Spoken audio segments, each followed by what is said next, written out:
For anyone who has taken Ken's place as my caregiver for, say a couple of weeks while he goes fishing, they get a crash course on the demands of helping someone with a disability. I mean, right away, my helper gets immersed in countless routines: catheters, leg bags, disinfecting urological equipment, picking up meds from the pharmacy, toileting routines. Ugh. They help me with chest percussion therapy, spirometer readings, and they've got to blow my nose at least 10 times a day. There's bed baths and nebulizers, and this is just scratching the surface. And after Ken Tada comes home from fishing, when I say thanks to these friends who helped me, they always stand at the door and marvel and say, people have no idea what you and Ken go through. They're clueless as to your routines. And you know what? They're right. People assume that I just wake up and here I am all dressed with makeup on. And I guess that's my point. People assume that the disabled and their families have everything covered. It's manageable, it's doable, it's reasonable, right? Wrong. One individual, such as my husband, simply cannot do it all, day after day, week in and week out. And it's not just me and Ken. It is every family that deals with disability. And when I observe these families, I think Ken and I have got it easy. I mean, many parents who come to our Joni and Friends family retreats, they are raising children who have significant developmental delays. These boys and girls must be tube-fed and toileted. Other children have autism, some with sleep disorders. And then there are families with elderly parents who have special needs. Some say that it's hard to even get privacy in your own home when caring for an elderly in-law or parent. And even when the disabling condition in the family is not all that demanding, still, everybody needs a break. That mom or dad, often that single parent, they need respite.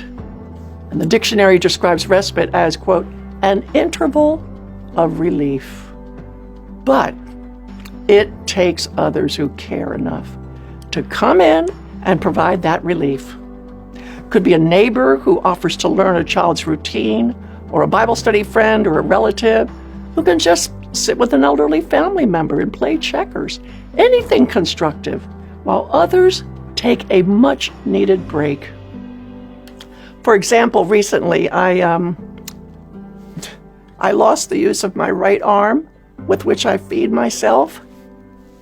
So 2 evenings a week, my neighbor Kristen comes up and fixes and feeds me my meal while Ken enjoys his dinner.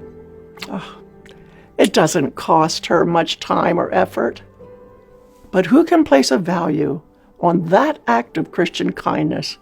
And when Ken and I and Kristen say grace over our meal, I always bless the hands of my friend, my neighbor, who serves us.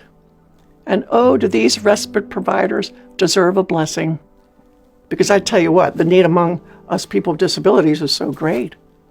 Approximately 4 to 3.5 million caregivers have provided unpaid care to an adult or child in the last 12 months. And millions more respite workers are needed. Respite providers are needed for tasks that range from the demanding, as in my case, or tasks that are very doable, such as running errands or shopping. For instance, a special needs family invests an average of 13 hours per month just researching information on disease or coordinating doctor visits. And these are all simple tasks that any caring person could help with. And it's why I am so excited that Joni and Friends offers a wonderful program to provide relief for families. And it's a university-affiliated internship opportunity here at Joni and Friends, which provides rest, hope, friendship, and encouragement to children and their families living with disability.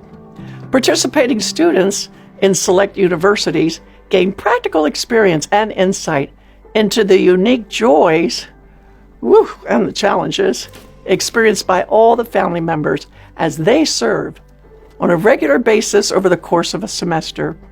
So, if you know a college student who might be interested, tell them to visit joniandfriends.org for more details. Finally, you can help. Look for ways that you can assist families that need a break. A neighbor, someone on your cul-de-sac, someone in your church. Begin by simply asking if there is some practical way that you can assist. Assure the family that you don't mind being instructed on the basics. 1 Peter chapter 4, verses 10 and 11 says, "Each of you should use whatever gift you have received to serve others, as faithful stewards of God's grace in its various forms. Be fervent in spirit. Serve the Lord."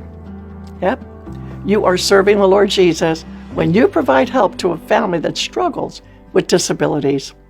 So please remember the millions of families that need help, and perhaps you can fill that gap. For as you do, you'll be serving the Lord Jesus.